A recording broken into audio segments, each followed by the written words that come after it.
Get glammed up. Shine in English and style. Hello, wonderful language explorers. Today, we're diving into a dazzling phrase that's all about adding sparkle to your vocabulary and your appearance. Ever heard someone say they're getting glammed up? Let's unpack what this means and how you can use it to sound like a native speaker while also sprinkling a bit of style into your conversations.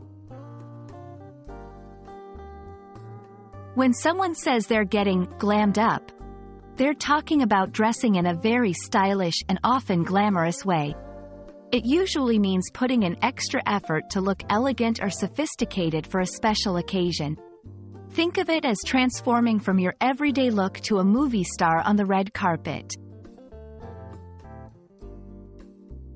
The word glam is actually short for glamorous, which describes something or someone full of glamour. That is, being full of charm, elegance, and a touch of magic.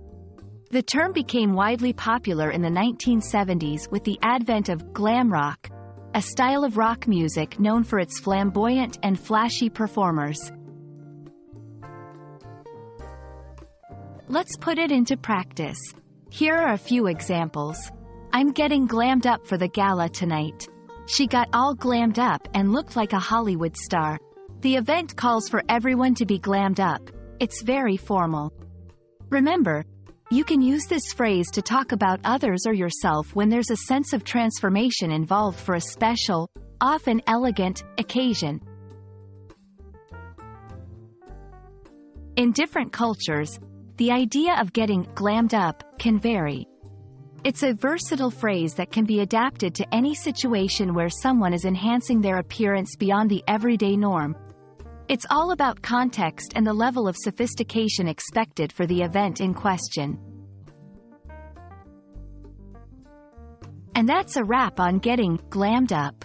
Remember, learning a language is not just about grammar and vocabulary, but also about understanding the nuances that make communication truly shine. Hopefully, you're now equipped to use this glittering phrase both in your English conversations and to describe your next stunning transformation. Stay stylish, and see you in the next video.